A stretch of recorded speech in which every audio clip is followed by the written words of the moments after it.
हरे कृष्णा। आप सभी को वट सावित्री व्रत की बहुत बहुत शुभकामनाएं।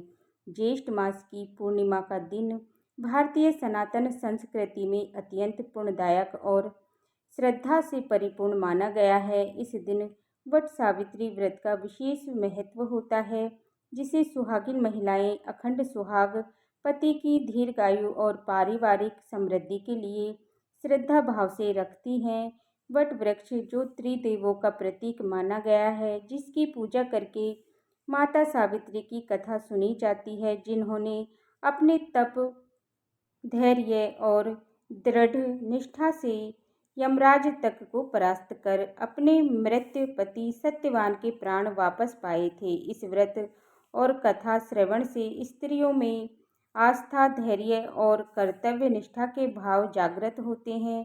साथ ही पूर्णिमा के दिन चंद्रमा के पूर्व तेज से भी भरा हुआ होता है, जो मन को स्थिरता और घर को सुख और जीवन को सात्विक दिशा प्रदान करता है। इसीलिए पुरुषोत्तम, आज के इस पूर्ण अवसर पर हम सभी को व्रत का संकल्प लेकर अथवा कथा श्रवण का संकल्प लेकर सावित्री और सत्यवान की कथा का श्रवण अवश्य करना चाहिए, जिससे जीवन में प्रेम, धर्म और शक्ति का समावेश हो। आइए कथा के शुभ आरंभ से पहले हम सभी देवी देवताओं का आह्वान करके सबसे पहले हम विघ्नहर्ता गौरी पुत्र गणेश का आह्वान करेंगे। हे गौरी पुत्र, हे विघ्न विनाशक मंगलकर्ता, प्रथम पूज्य गणेश जी, आपके बिना कोई भी कार्य शुभ नहीं होता है। इसीलिए इस पावन कथा के आरंभ से हम सभी आपको सादर आमंत्रित करते हैं। आप हमारे मन, वाणी और श्रवण को पवित्र करें। हे त्रिदेव ब्रह्मा जी, जो सृष्टि के रचयिता हैं, भगवान श्री विष्णु जो पालनहार हैं, और महादेव शिव जी जो संहार करता है, आप तीनों कृपा कर इस व्रत कथा में पधारें और हमें धर्म, सत्य और शक्ति का ज्ञान दे।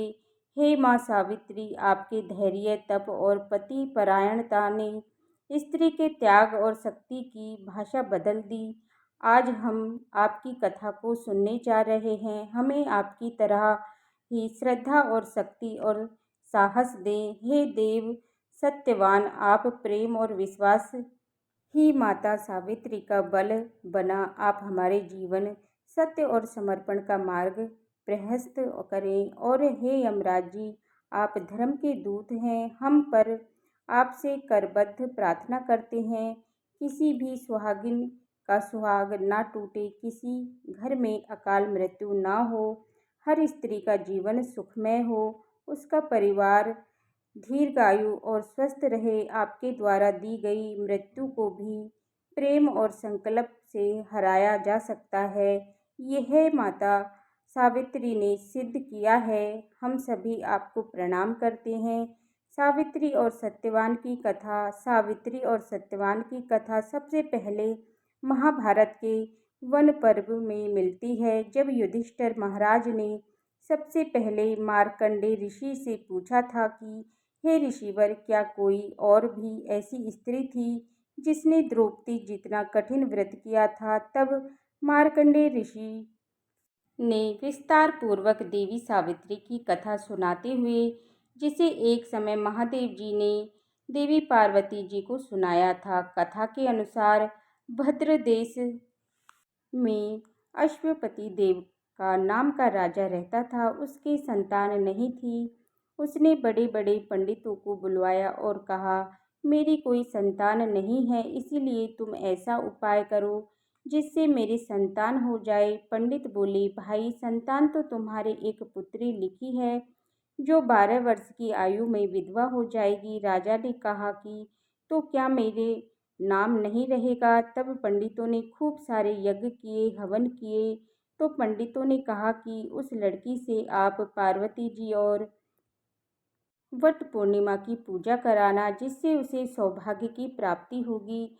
बहुत सारे यज्ञ और हवन कराने के बाद राजा की स्त्री गर्भवती हो गई। कुछ दिनों बाद उसने पुत्री को जन्म दिया। उस लड़की की जन्मपत्री देखकर पंडितों ने कहा कि यह कन्या 12 वर्ष की होगी तब विधवा हो जाएगी, इसीलिए इससे पार्वती जी और वट पूर्णिमा की पूजा कराना। उस लड़की का नाम सावित्री रखा गया। जब सावित्री बड़ी हुई तो उसका विवाह सत्यवान के साथ तय कर दिया गया। सावित्री के सास ससुर अंधे थे। सावित्री अपने सास ससुर की बहुत सेवा करती थी और सत्यवान जंगल से लकड़ी तोड़कर लाया करता था। सावित्री को मालूम था कि वह जिस दिन 12 वर्ष की होगी उसी दिन उसके पति की मृत्यु हो जाएगी। जिस दिन सावित्री 12 वर्ष की हुई उस दिन उसने अपने पति को हाथ जोड़कर विनती की कि आज मैं तुम्हारे साथ वन में चलूंगी। सत्यवान बोला कि तू मेरे साथ चलेगी तो मेरे अंधे माँ बाप की सेवा कौन करेगा? अगर मेरे माता पिता कहेंगे तो मैं तुम्हें ले चलूंगा। फिर वह अपनी सास ससुर के पास गई और बोली, आप कहें तो मैं आज जंगल देख कर आऊं। सास ससुर बोले, बहुत अच्छी बात है, चली जाओ। जंगल में जाकर सावित्री तो लकड़ी तोड़ने लगी और सत्यवान पेड़ की छाया में सो गया। उस पेड़ में सांप रहता था, उसने सत्यवान को डस लिया। जब सावित्री को पता चला कि सांप ने उसके पति को डस लिया है तो सावित्री अपने पति को गोद में लेकर रोने लगी। महादेव और पार्वती जी वहां से जा रहे थे। सावित्री ने महादेव और पार्वती जी के पैर पकड़ लिए और बोली कि मेरे पति को जिंदा कर दो। तब वे बोले कि आज तो बड़ सायक वट पूर्णिमा अमावस्या है और वट पूर्णिमा के दिन वट वृक्ष की यानी कि वट के वृक्ष की पूजा कर तुम्हारे पति जिंदा हो जाएंगे। फिर वह खूब प्रेम से बड़ की पूजा करने लगी। बड़ के पत्तों के गहने बनाकर पहने जो बाद में हीरे मोती के बन गए। इतने में धर्मराज आ गए। उसने सावित्री के पति को ले जाने के लिए कहा।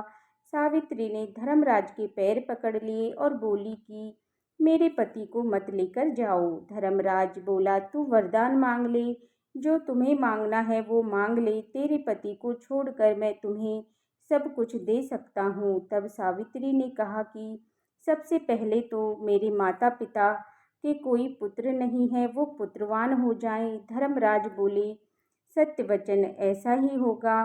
फिर सावित्री बोली कि मेरे सास ससुर अंधे हैं, उनके नेत्रों की ज्योति वापस दे दो। धर्मराज ने वर दे दिया। इसके बाद भी सावित्री धर्मराज के पीछे पीछे चलती रही। धर्मराज ने कहा, अब और तुम्हें क्या चाहिए? तब सावित्री बोली कि मुझे 100 पुत्र हो जाएं, ऐसा वरदान दो।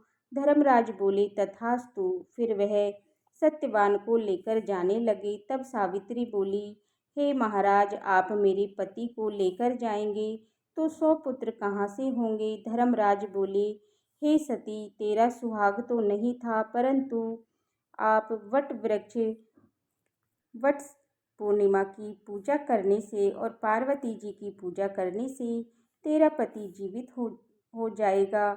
और वट पूर्णिमा के दिन बड़ के पेड़ की पूजा करके और महादेव पार्वती जी की पूजा करके सावित्री माता ने अपने पति के प्राणों की रक्षा की और साथ में मनोवांछित फल भी प्राप्त किए। उसके बाद सावित्री माता ने पूरे नगर में ढिंढोरा पिटवा दिया कि सभी सुहागिन महिलाएं जेठ मास की अमावस्या और वट पूर्णिमा के दिन बड़ के पेड़ की पूजा अवश्य करें, बड़ के पत्तों के गहने बनाकर पहने और बायना निकाले।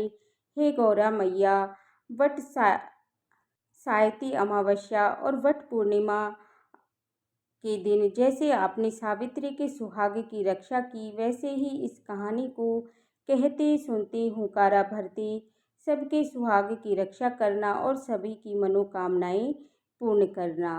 तो ये थी वट पूर्णिमा की सत्यवान सावित्री की सुनी जाने वाली कहानी। इसके बाद हम एक गणेश जी की यानी विघ्नहर्ता की कहानी सुनेंगे। एक गांव में दो माँ बेटी थी। बेटी अपनी माँ से बोली, माँ, गांव के सब लोग गणेश जी का मेला देखने जा रहे हैं, मैं भी मेले में जाऊंगी।